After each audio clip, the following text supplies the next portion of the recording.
Good morning, everyone. Today we're going to be making our homemade flu bomb. So I don't know about you, but my daughter is a company dancer and we are in dance season. So everybody's getting sick. We're 2 weeks back in Burnaby and a lot of my fellow mothers out there are not feeling too hot. So I am going to make a flu bomb, A, for myself and my child, and B, to give to some of the other moms to help them get past their nasty bug. So stick with me today and I will teach you the basics of our flu bomb. Okay, let's talk ingredients. Now, I do choose to use mainly organic ingredients. The less chemicals and pesticides that we are exposed to, the better. We need to think about our microbiome, so our gut health. So pesticides and chemicals can be major disruptors within our healthy microbiome. And this is where everything is processed and where our health comes from. If we have poor health in our guts, you can be sure we have poor health in many other avenues of life. So I just find that super imperative. I know it can be more costly, but there's definitely sources out there that can be cost effective. And if you need help finding cost effective sources for organic ingredients, feel free to shoot a message and I'll help you find those. So today we're going to be using oranges, lemons, ginger, garlic, turmeric, black pepper, and cayenne pepper, as well as honey to make it taste just a little bit better, and then distilled water, but this is mainly for the blending purposes. In the next video, I'm going to show you how we're going to prepare our ingredients, and we'll move on from there. Next, we'll take a look at the equipment that we're using. So today we're going to be using a large glass measuring cup with a pouring spout, a mesh strainer, cheesecloth to get the excess pulp out, as well as a blender. So whatever blender you have will probably be fine. I like the Ninja, has lots of blades and blends up really nice. And the last thing you're going to need is whatever container you're going to put it in. I'm going to put mine in these little 1 ounce amber glass jars. These are really great for traveling, and I will be doing a lot of that in comp season.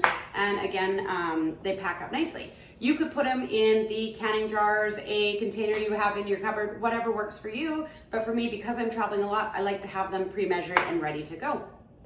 So the only thing we have to do here is to prep our ingredients. So we are going to cut and peel all of our oranges and lemons and then put them into our blender.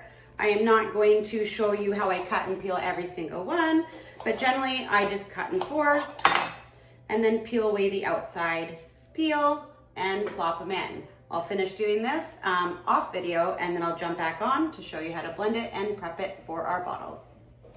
Okay, so we have everything in, we have the lid on, it's nice and secure. We'll lightly hold it as we start it, and we're gonna put it onto what is the smoothie option here, which would just allow it to pulse. So it blends it really nicely. So turn on the power. Okay, I've let this drain for a good 15 minutes now on its own. I've already got 500 milliliters of some really good flu bomb juice. I'm gonna now bring all the cheesecloth corners in to strain it even further.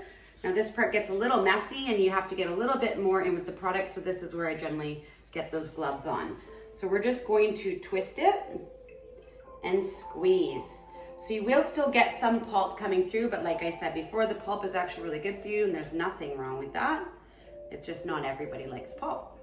I don't want to squeeze too fast because I don't want to make tons of pulp come through, but I'm just going to give it a nice gentle squeeze here and let the juices just flow out freely. Little time consuming, but makes for the best result. Okay, so the last step before we start jarring our flu bomb is to add the honey. Now I like to measure it out. It's about a 1/4 cup is what I'm gonna add to this batch. The sweetness is all dependent on what you like. As well, the honey can help to soothe sore throats and coughs if you already have one. So we'll just put that in there and then we're gonna whisk that all together. And once it's fully whisked, we will then add it to our jars. Only takes a few seconds. Okay, so we're gonna put a little funnel into our containers and just watch ourselves as we pour to make sure we don't over pour and come spilling out of the bottle. Once you're done, transfer your funnel, cap, the one you poured previously, and voila. So whenever I do make a product, I like to make sure I put a label on it so we know what it is, how to take it. So once you're done, you could put your handwritten or pre-printed label on that.